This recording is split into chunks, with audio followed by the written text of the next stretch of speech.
nigeze njya mu mayerekwa, icyo gihe hari nijoro ari inzozi, mbona ahantu hose ndi kunyura habaye ibyobo.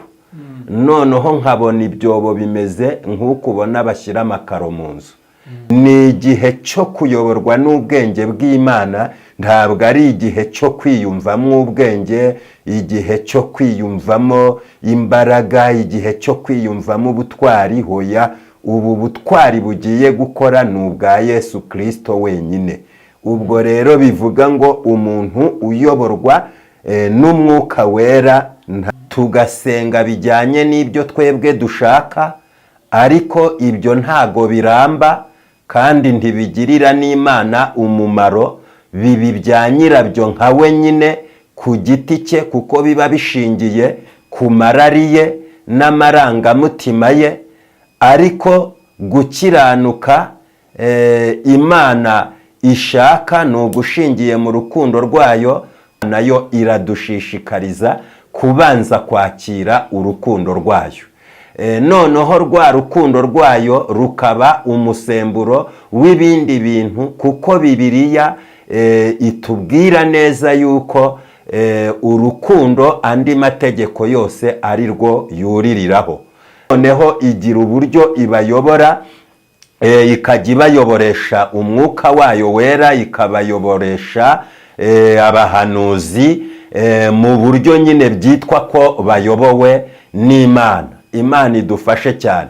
Igihe kigeze rero Abisirayeli bitandukanya n'ubuyobozi bw'Imana, bashaka gusenga bo bihitiyemo, bashaka agakiza bo bihitiyemo, gukiranuka bo bihitiyemo, ari byo Imana yanga, gukiranuka kwa muntu cyangwa se agakiza ka muntu. Cyangwa ni nk'uko nyine umuntu asenga ariko biturutse ku bimusengesha, bidaturutse mu rukundo rw'Imana. Imana igashaka ko abantu dusenga ariko twabanje kumva iby'Imana neza ibyo ari byo, noneho tukakira urukundo rw'Imana kandi tugasengera mu bushake bwayo. Ibyo ni igisobanuro cy'uko abantu dushobora kumara igihe kinini tuba mu byitwa gusenga Imana, ariko uko gusenga Imana itakubamo. Tukaba mu byitwa agakiza, ariko ako gakiza kataba mu Imana, ariko ka gakiza kakicanye nababwiye, agakiza k'abantu birata bishyira hejuru, yaje yiteguye gukiza abantu bose.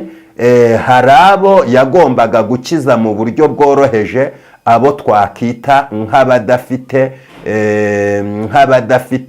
iminkanyari cyane, cyangwa se nk'abadafite imitima inangiye cyane, abo yagiye abakiza mu buryo bworoheje. Hakaba n'abandi yakijije mu buryo bukomeye. Ibyo yagakiza kakicanye kabaho rero.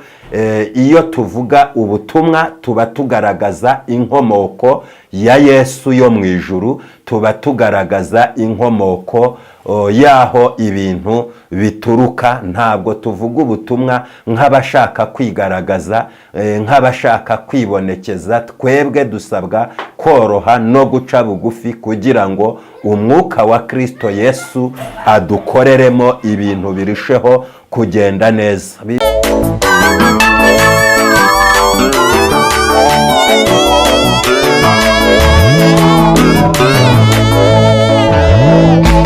Mwebwe mwese mudukurikira kandi mukurikira Umuremyi TV. Muri iki gitondo turabashuhuje. Mwebwe mutuye mu Rwanda, mutuye hatandukanye, mutuye mu majyepfo, mu majyaruguru, iburengerazuba n'iburasirazuba, umujyi wa Kigali, mwese abari muri diaspora, Imana nibaha umugisha. Abari muri Amerika, Burayi, muri Canada, mwese abari muri Afurika, mu bihugu bitandukanye, turabashuje cyane. Mwebwe mwakanze subscribe, turabakunda cyane kandi turabishimira. Imana nibaha umugisha kandi nukuri tubasaba umugisha tubikuye ku mutima uburyo mudukurikira. Mukande kuri iyo channel subscribe kugira ngo mudutere inkunga yo kuvuga ubutumwa, kandi namwe Imana izayibaha umugisha. Imana rero nibarinde, turabibasabiye.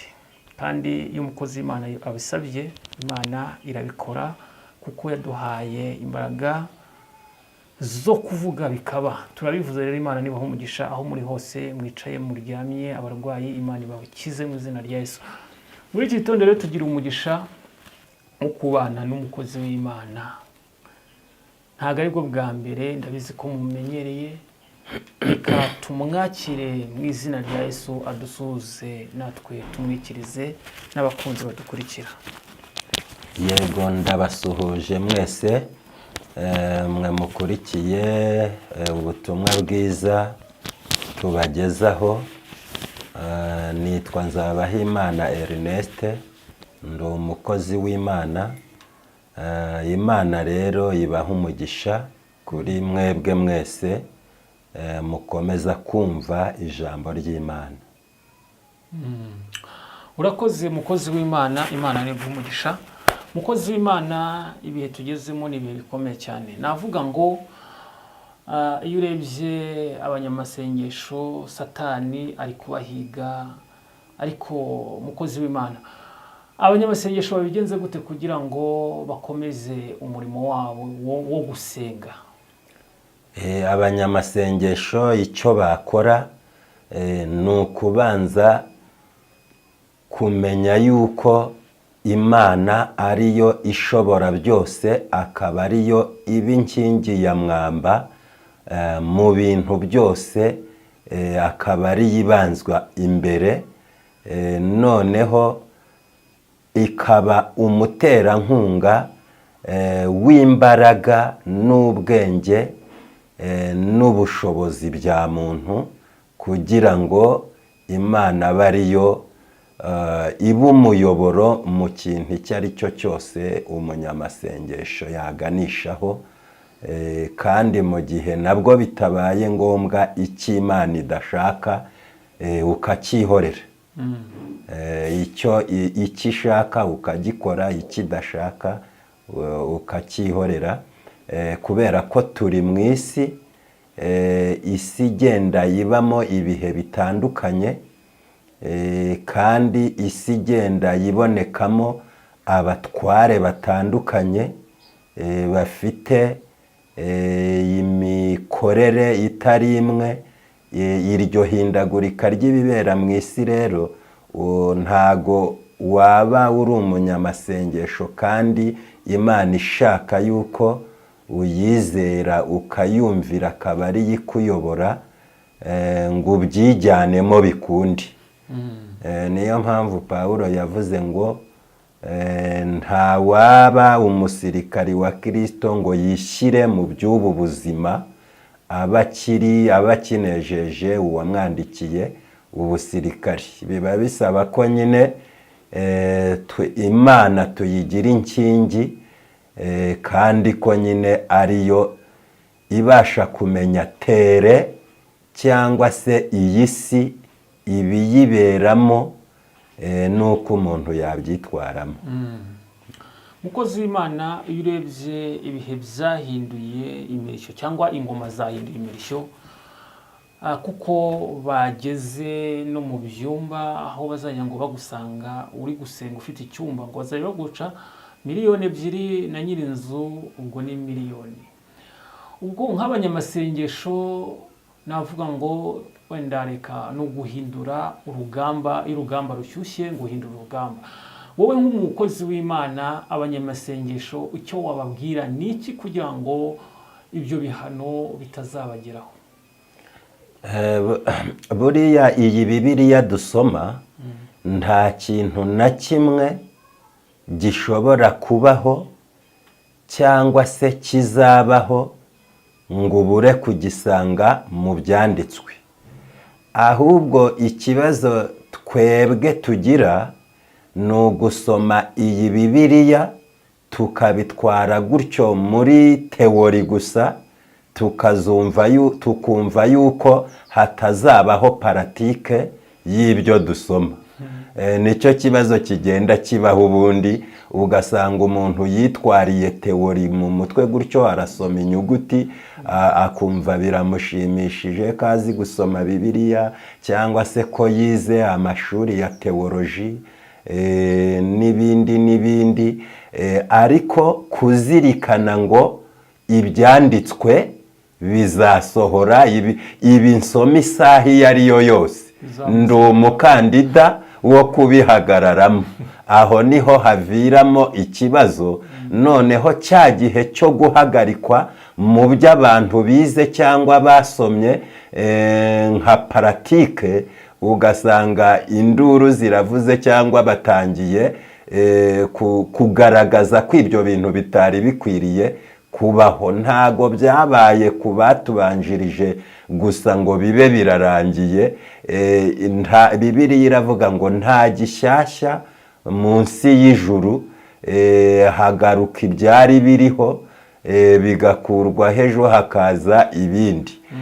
Rero ni ukuvuga ngo ni ukongera gusubira mu byanditswe abantu bagasoma bakareba uko bagomba kwitwara, kuko ibyo si ubwa mbere bibayeho, nubwo nyine ku bantu bo babibona ko ari ubwa mbere. Ariko no mu gihe cya ba Danyeli, mu gihe cya ba Nebukadinezari byabayeho.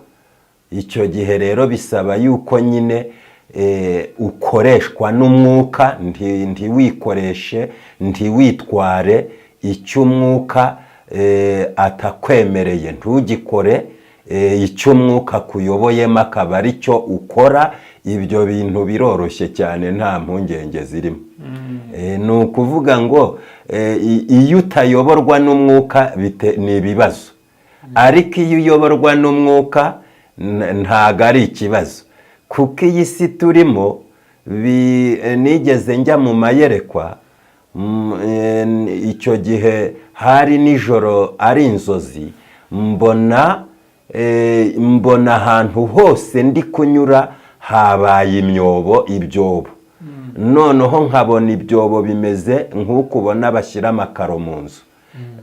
Ukubona utu dukaro uko tugenda tubisikana, nkabona ni imyobo ku buryo ntaho gukandagira hahari. Ni ukuvuga ngo rero iyi si turimo ubundi ni ukuvuga ngo ni imyobo, urebye nabi wahita ugwa mu mwobo. Ni nayo mpamvu Imana ishaka ngo abantu bayoborwe n'umwuka wera. Rero igihe turimo twebwe abasenga Imana hano mu Rwanda, ni igihe cyo kuyoborwa n'umwuka wera, ntago ari igihe cyo kwiyobora. Ni igihe cyo gufashwa n'imbaraga z'Imana, ntabwo ari igihe cyo gutwarwa n'imbaraga z'umuntu. Ni igihe cyo kuyoborwa n'ubwenge bw'Imana, ntabwo ari igihe cyo kwiyumvamo ubwenge, igihe cyo kwiyumvamo imbaraga, igihe cyo kwiyumvamo ubutwari. Hoya, ubu butwari bugiye gukora ni ubwa Yesu Kristo wenyine. Ubwo rero bivuga ngo umuntu uyoborwa n'umwuka wera nta kibazo azagira. Urakoze cyane umukozi w'Imana. Tuyoborwe n'umwuka wera, kuko nibyo bizatuma tutagira ubwoba. Abanyamasengesho, iyo ni message y'abanyamasengesho. Ni message. Reka tugusabe noneho dusengera Imana, tugiye mu ijambo. Karibu.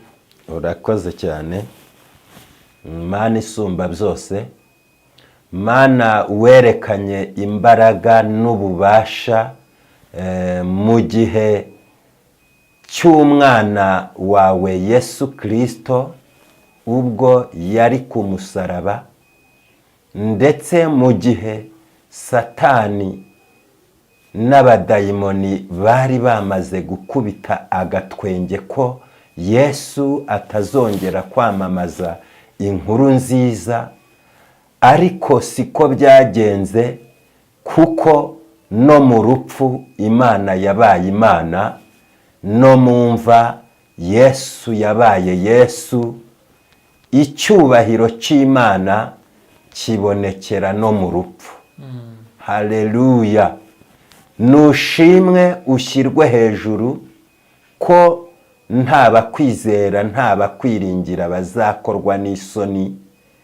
Naho bamera nkaho bakozwe n'isoni, ariko siko bizaba, siko bizahora kubagutegereza. Shoboza abantu kwizera, kandi shoboza abantu kwakira imbaraga zituruka mu ijambo ryawe, mu izina rya Yesu, amen.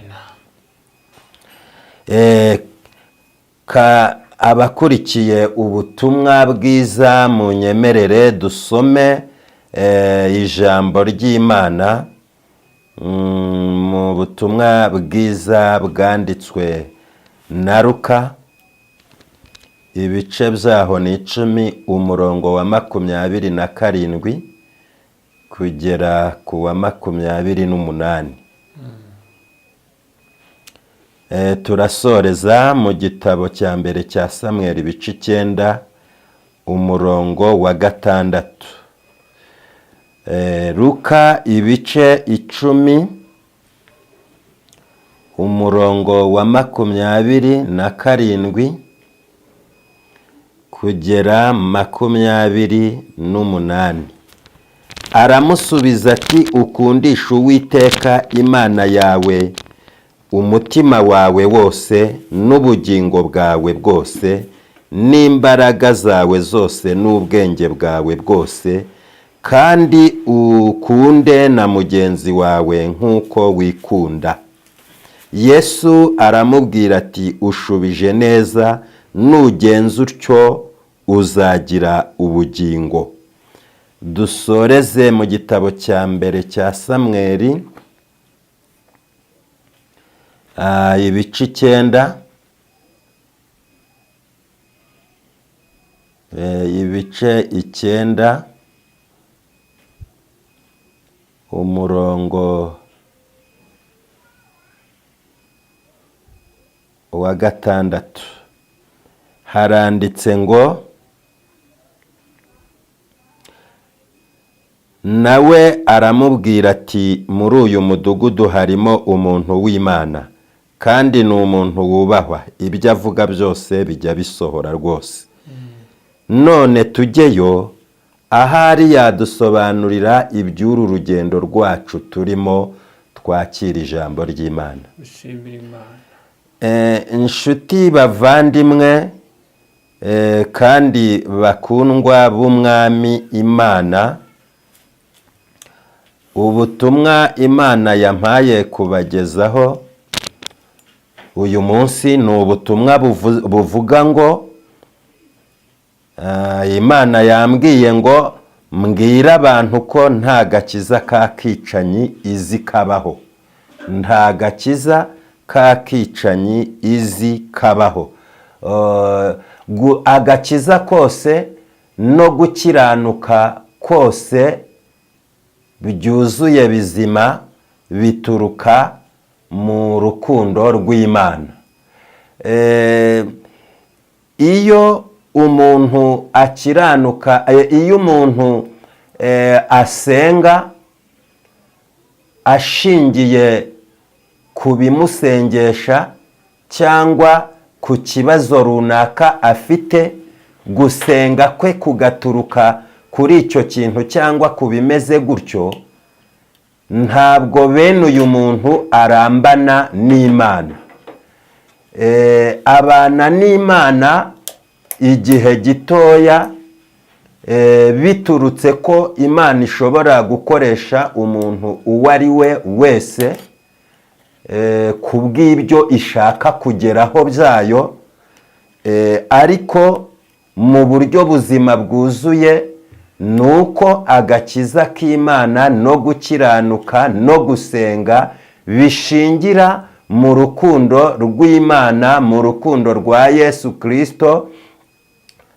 Noneho gukiranuka n'agakiza bikaba iby'Imana muri twebwe, kuko iyo bidashingiye ku rukundo rw'Imana, dukizwa nkatwe bijyanye n'ibyo dushaka, tugakiranuka bijyanye n'ibyo twebwe dushaka, tugasenga bijyanye n'ibyo twebwe dushaka, ariko ibyo ntago biramba kandi ntibigirira n'Imana umumaro. Bibi bya nyirabyo nka we nyine ku giti cye, kuko biba bishingiye ku marari ye n'amarangamutima ye. Ariko gukiranuka Imana ishaka ni ugushingiye mu rukundo rwayo, kandi mbere na mbere biba bishingiye ku nyungu z'Imana. Imisengere ishingiye ku nyungu z'Imana, agakiza gashingiye ku nyungu z'Imana, gukiranuka gushingiye ku nyungu z'Imana, bwa kabiri bikaba inyungu z'umuntu, kuko Imana iba yaguhinduye igikoresho kizima yishimira, cya gikoresho nacyo ikagira uburyo igifata neza kuko kiyifitiye umumaro. Imana idufashe cyane. Mu magambo tumaze gusoma mu byanditswe, mu gitabo cya mbere cya Samweli mu bice byaho 9 ku murongo wa 6 twasomye, hariho umugabo witwaga Sawuli, bari barangiye kujya kwa Samweli bamenya, ariko kujya ku Mana kwe ntabwo byari biturutse mu rukundo afitiye Imana, cyangwa se ku nyota afitiye Imana, ahubwo byari biturutse ku ndogobe zabuze zari zirimo gushakishwa. Nk'uko umuntu yajya gusenga kubera ko amaze igihe kinini acuruza agahomba, cyangwa se ko amaze igihe ashaka akazi akakabura, cyangwa se ko yashatse umugabo akaba uburyohe yashakaga ku mugabo akaba atari kububona, cyangwa se n'ibindi bimeze bityo, bituma abantu bajya gushaka Imana. Ibyo nabyo si bibi mu gihe ubona ko nta handi wakura ubufasha cyangwa ubutabazi, ariko mbere na mbere Imana yo iradushishikariza kubanza kwakira urukundo rwayo. Noneho rwa rukundo rwayo rukaba umusemburo w'ibindi bintu, kuko Bibiliya itubwira neza yuko urukundo andi mategeko yose ari rwo yuririraho. Rero ntago Sawuli nubwo yageze kwa Samweli bamenya, ariko ntabwo yarambanye n'Imana. Yego Imana ifite ibyo yamukoresheje, kandi na mbere yuko Sawuli ajya kwima ingoma, n'ubundi byari biturutse ko Abisirayeli bari bafite gusenga kwabo muri icyo gihe, bataka Samweli bamubwira yuko nabo bashaka kumera nk'ayandi mahanga, bakagira umuperezida, bakagira umwami nk'ayandi mahanga. Ariko Abisirayeli bakaba bari bafite uburyo Imana ibayoboyemo biturutse mu rukundo rwayo kubw'umugambi wayo, nk'uko yari yahisemo Abisirayeli mu yandi mahanga yose. Ariko Abisirayeli bidaturutse ko hari ibyiza bakoreye Imana kurusha ayo mahanga yose, cyangwa se ko bakiranutse kurusha ayandi mahanga, ahubwo Imana yari bahisemo biturutse mu rukundo rwayo, mu mbabazi zayo, mu mugambi wayo. Noneho igira uburyo ibayobora, ikajya ibayoboresha umwuka wayo wera, ikabayoboresha abahanuzi, mu buryo nyine byitwa ko bayobowe n'Imana. Imana idufashe cyane. Igihe kigeze rero Abisirayeli bitandukanya n'ubuyobozi bw'Imana, bashaka gusenga bo bihitiyemo, bashaka agakiza bo bihitiyemo, gukiranuka bo bihitiyemo, ari byo Imana yanga, gukiranuka kwa muntu cyangwa se agakiza ka muntu cyangwa se urukundo rwa muntu. Ibyo ntibishyitse, imirimo ya muntu iyo ntishyitse. Niyo mpamvu Imana ibishaka ngo iby'umuntu bicishwe bugufi, iby'Imana bishyirwe hejuru. Imana ishimwe cyane. Bamaze rero kwataka Samweli, bamaze kumubwira ngo turashaka umwami nk'ayandi mahanga, Samweli aragenda abibwira Imana. Amaze kubibwira Imana, Samweli Imana iramubwira ngo genda ubabwire gutya na gutya, niba bashaka umwami dore azabagirira gutya, azabakoresha uburetwa, mbese nta kintu mu gihugu muzongera kugiraho uburenganzira, ariko dore ubu mwari mufite uburenganzira ku kintu cyose, ariko nimuhitamwo ibyo mushaka muzaba mwambuwe uburenganzira bw'ibyo mwari mufiteho uburenganzira, ahubwo mutangire kuyoborwa n'igitugu. Noneho kubera yuko amarangamutima ya muntu cyangwa ubwenge bwa muntu rimwe na rimwe bishobora kumuyobya, we yibwira ko ari iby'ukuri. Babwira Samweli ngo ibyo ntacyo bitwaye biramaze, turashaka umwami nk'ayandi mahanga. Noneho Samweli aragenda abwira Uwiteka uko bamubwiye. Uwiteka abwira Samweli ati bihorere, ubwo banze ubuyobozi bwanjye ntabwo ari wowe banze, ni njyewe banze, genda ubimikire umwami nk'uko bamushaka, ariko nta kintu bizabamarira.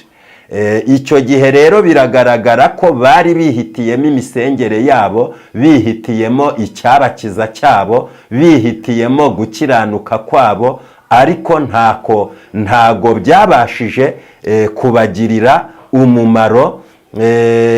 Nyuma yaho Samweli amaze agiye kubimikira umwami, n'ubundi uwo mwami yatoranijwe n'Imana, ariko ntibyari bivuye mu bushake bw'Imana, byari bivuye mu bushake bw'abantu.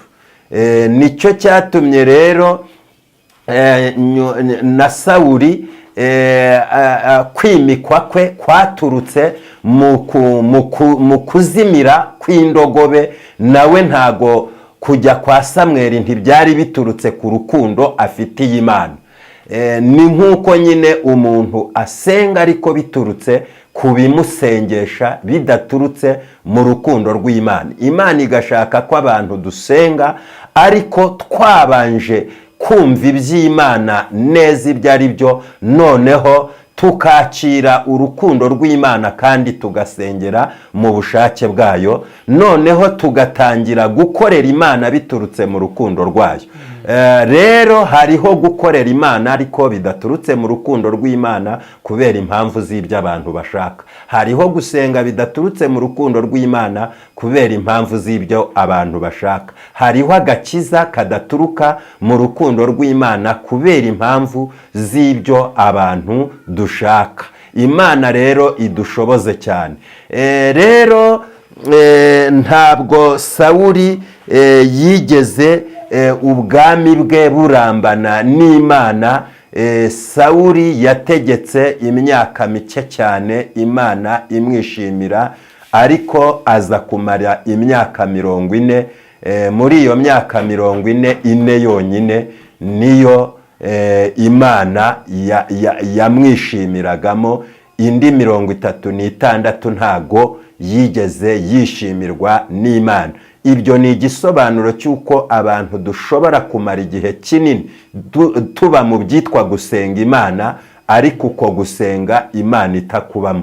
Tukaba mu byitwa gakiza, ariko ako gakiza kataba mu Imana, ariko ka gakiza kakicanye nababwiye, agakiza k'abantu birata bishyira hejuru, bibona, agakiza nyine katagaragaramo Imana. Bakaba mu byitwa gukiranuka, ariko gukiranuka kumeze nko kwirwanaho, kwicira inzira, kwishakishiriza. Ari nayo mpamvu rimwe na rimwe hano mu isi ibintu bigenda bitungurana, hakabaho n'abibaza bati ni Imana dusenga bimeze gute, byagenze gute?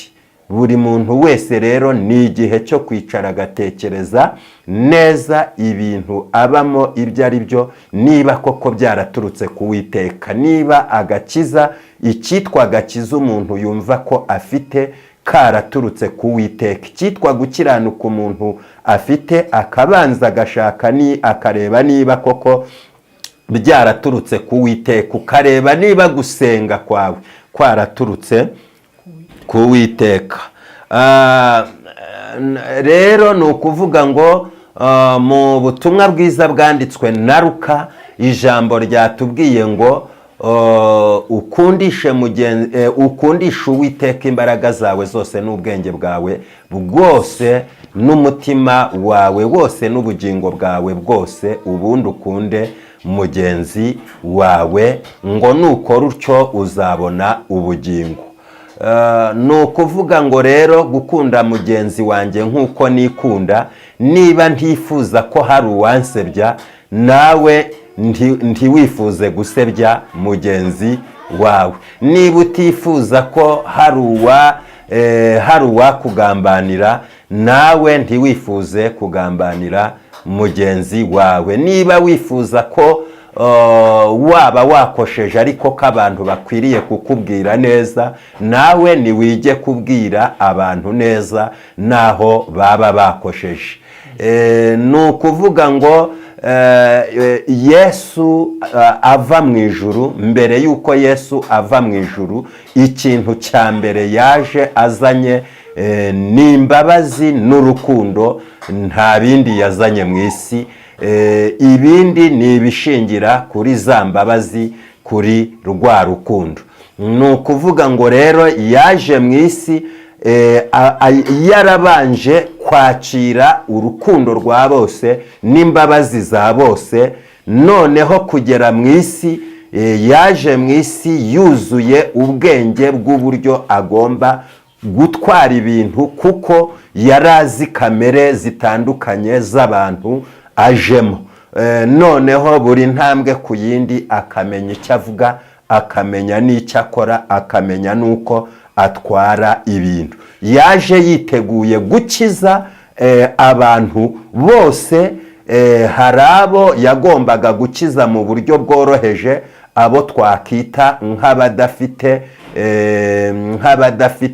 iminkanyari cyane, cyangwa se nk'abadafite imitima inangiye cyane, abo yagiye abakiza mu buryo bworoheje. Hakaba n'abandi yakijije mu buryo bukomeye, ibyo yaje abyiteguye ko azanakiza no mu buryo bukomeye bwo ku musaraba, uburyo bwo mu rupfu. Ubwo ni ugukiza ba bandi bafite imitima inangiye, kubagoragoza no kugeza ku musaraba, kugera no mu rupfu no mu mva. Hanyuma yo kuzuka bakabona ikuzo ry'Imana, bakabona izina rya Data wa twese. N'umuntu hano mu isi rero agomba kwitegura uburyo bwose bwuzuye ubwenge, kugira ngo abe muri iyi si nk'ufite agakiza k'Imana kandi yigengesereye. Niyo mpamvu Yesu ashaka abantu boroheje mu mutima nkawe, ashaka abagwaneza nkawe, ashaka abababarira nkawe, ashaka abafite urukundo nkawe, ashaka bihangana nkawe. Ibyo tubisoma mu gitabo cya Matayo ibice 5 mu mirongo yaho 5 n'ubundi kumanuka kugera ku 9. Hahirwa abagwaneza, hahirwa abababarira, hahirwa abarenganirizwa gukiranuka. Ni ukuvuga ngo n'ubundi ayo magambo niyo yaranze Yesu, akaba ari nayo mpamvu na Yesu ashaka yuko ari byo bituranga. Nta gakiza ka kicanyi kabaho rero. Iyo tuvuga ubutumwa tuba tugaragaza inkomoko ya Yesu yo mu ijuru, tuba tugaragaza inkomoko yaho ibintu bituruka. Ntabwo tuvuga ubutumwa nk'abashaka kwigaragaza, nk'abashaka kwibonekeza. Twebwe dusabwa koroha no guca bugufi, kugira ngo umwuka wa Kristo Yesu adukoreremo ibintu birusheho kugenda neza. Bibiliya irambwira ngo guca bugufi kubanziriza icyubahiro. Iyo umuntu aciye bugufi, Imana iramwubahisha, imuhesha agaciro mu isi, imuhesha agaciro mu bantu, imuhesha kubahwa. Ariko iyo umuntu yishakiye agaciro, iyo umuntu yishakiye icyubahiro, iyo umuntu yishakiye gukundwa, ibyo byose arabitakaza, kuko aba ameze nk'aho ashyiramo umuhati we kugira ngo yigaragaze. Ariko iyo umuntu aciye bugufi, Imana iramugaragaza. Imana idushoboze cyane kandi tugirire neza. nshuti bavandimwe, twebwe hano mu isi turi abakinnyi bari mu kibuga. Umuntu uwo ari we wese hano mu isi ni umukandida wo kuba muri iki kibuga, ni umukandida w'umukinnyi wo kujya mu kibuga agakina. Noneho rero Yesu nawe akagaragazwa nk'umutoza. Imana ishimwe. Rero ntabwo umuntu aba umukinnyi ngo abe n'umutoza. Niyo mpamvu agakiza tukarebera kuri Kristo, ntabwo agakiza tukarebera ku bantu. Agakiza tukarebera ku Mana, tukarebera kuri Kristo. Twebwe twese abari hano mu isi cyangwa se abafite gushaka mu maso h'Imana no kwizera Yesu Kristo no kumukurikira ngo bamukurikize, tukaba abakinnyi. Niyo mpamvu umuvugabutumwa wese, umuhanuzi wese, cyangwa se n'undi w'umunyamasengesho, umushumba, umupastori, twebwe tugaragazwa nk'abakinnyi. Rero umukinnyi yatumwe ku wundi mukinnyi, we abajyanye ubutumwa ntabwo agomba kujyana umunabi. Iyo aba ari karande. Naho umukinnyi mugenzi wawe atakakira ubutumwa umuhaye, wowe ntabwo ushinzwe kumubwira nabi no kumutota no kumukanga, ahubwo ushinzwe gutanga raporo ku waguhaye mesaje ushyira umukinnyi mugenzi wawe cyangwa ubutumwa, noneho we akamwihamagariza mu gihe biri ngombwa. Niyo mpamvu nyine ubutumwa dusabwa kubuvuga twiyoroheje, tugahanura twiyoroheje, tugasenga twiyoroheje, kugira ngo umutoza wacu Yesu aba ari we ufata imyanzuro y'ibintu byose. Ntabwo twebwe tuba abakinnyi ngo tujye gufatira imyanzuro abakinnyi bagenzi bacu. Abakinnyi bagomba gukundana. No mu gihe umukinnyi bamuvunnye mu kibuga, agomba kugaragaza umuco w'umukinnyi nyamukinnyi watojwe n'umutoza mwiza. Imana ishimwe cyane. Kandi Imana irusheho kutubohora no kutuganza. Rero iyo ubaye umukinnyi ukaba n'umutoza urabyica. Umukinnyi agomba kugaragara ko ari umukinnyi wubaha umutoza we. Impamvu tubivuga gutyo muri ayo magambo tugatanga urwo rugero, umuntu wese uri mu isi afite aho azanyura n'ibigeragezo agomba kuzageragezwa.